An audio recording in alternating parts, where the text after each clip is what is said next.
We are all interested in what will happen after we complete our earthly existence, but in fact, no less mysterious is the question of what exactly happens to a person at the moment of death. What truths are revealed to him at this moment? What does he comprehend before taking his last breath? After all, what we experience on the border of life and death also indicates what will happen to us next. When a dying person is ready to leave his body, a mysterious door opens before his consciousness, a portal to other dimensions. Having looked into it, he encounters unknown prospects of the other world. At the moment when earthly reality melts before the soul, new horizons unfold. Consciousness is freed from the shackles of the physical body and becomes a witness to mysterious phenomena that go far beyond our ordinary perception. Watch this, and you will find out what those who managed to linger at this stage saw. Their stories amaze the imagination and make you think about many things. You will also get acquainted with the incredible discovery of the outstanding scientist, Andrei Gnezdilov. After the end of earthly life, our personality is not destroyed.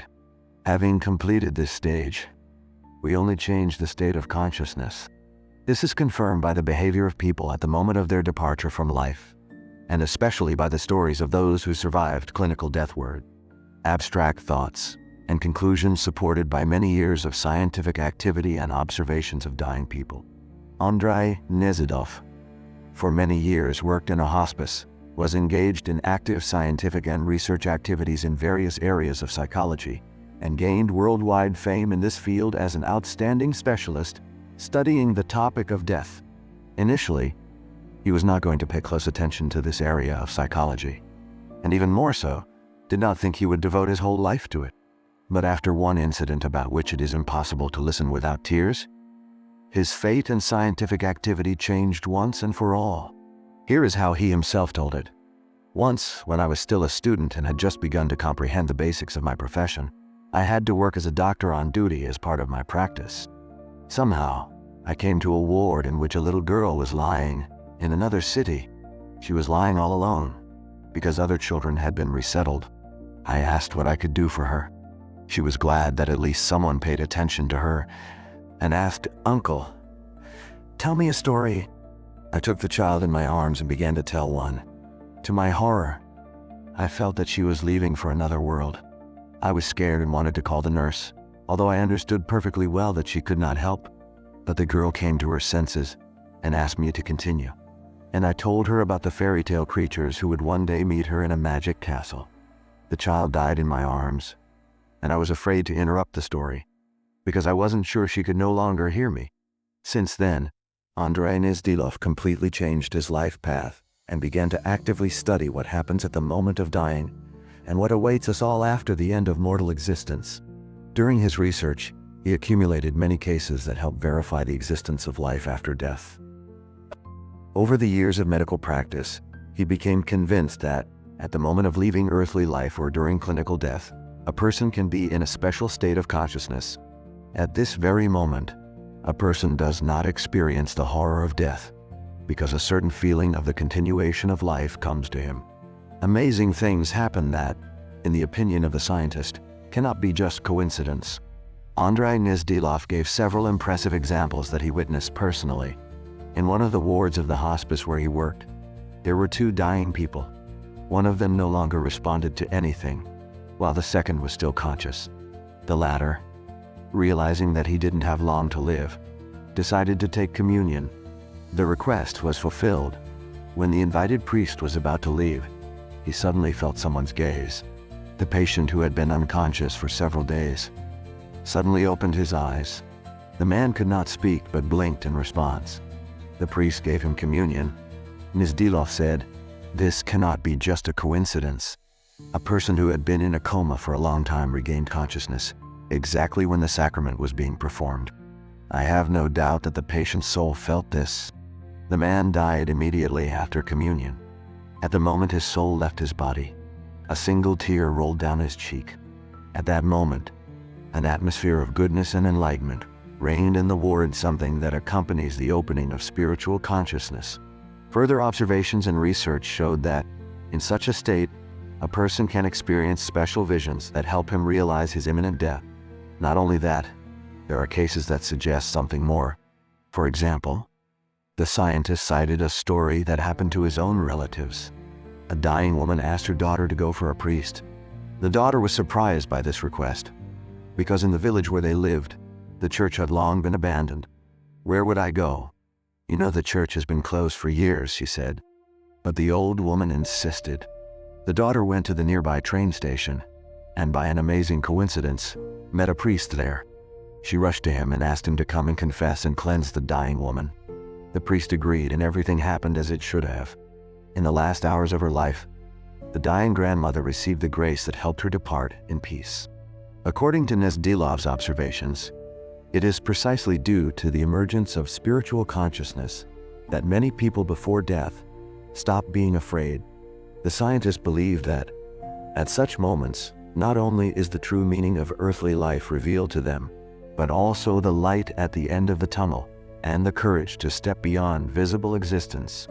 One of his patients admitted that she was not afraid of death. She said, "My life was happy. I lived it in love, for my husband, for my daughter, and my granddaughter. I learned everything I could about life. And now, I want to learn everything about what is beyond it." In the last moment of mortal existence, spiritual consciousness brings a person to such a level and concentrates all his earthly experience before moving on. Maybe this is the main goal of spiritual consciousness arising before death. Gnezdilov also told of the last moments of the life of another of his patients, an ordinary peasant woman. He was near her when she suddenly came to her senses. The dying woman shone with joy. He asked her what she had seen, and she said, "I just found myself in some amazing place. I understood that I was in England. I was wearing a white wedding dress, walking down a beautiful staircase inside a large mansion. Everyone around called me Margaret." To test this, Gnezdilov spoke to her in English words that, to an uneducated peasant woman, should have sounded like gibberish. But to his surprise, the woman answered in flawless English, like an aristocrat. After that, she closed her eyes and, with a smile, departed to another world. Analyzing such cases, Gnezdilov tried to understand where these people found the strength to overcome the fear of death. He concluded that it was the manifestation of the spirit. These and hundreds of other cases prove that, in addition to our world, there is also an afterlife, where we will all go after death. He also said that death does not have only a negative character.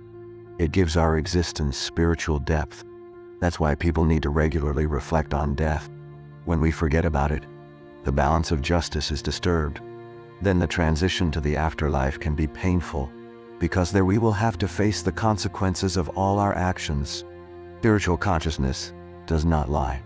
It does not relieve a person from guilt for the atrocities he has committed, does not forgive betrayal and meanness, and does not correct their consequences.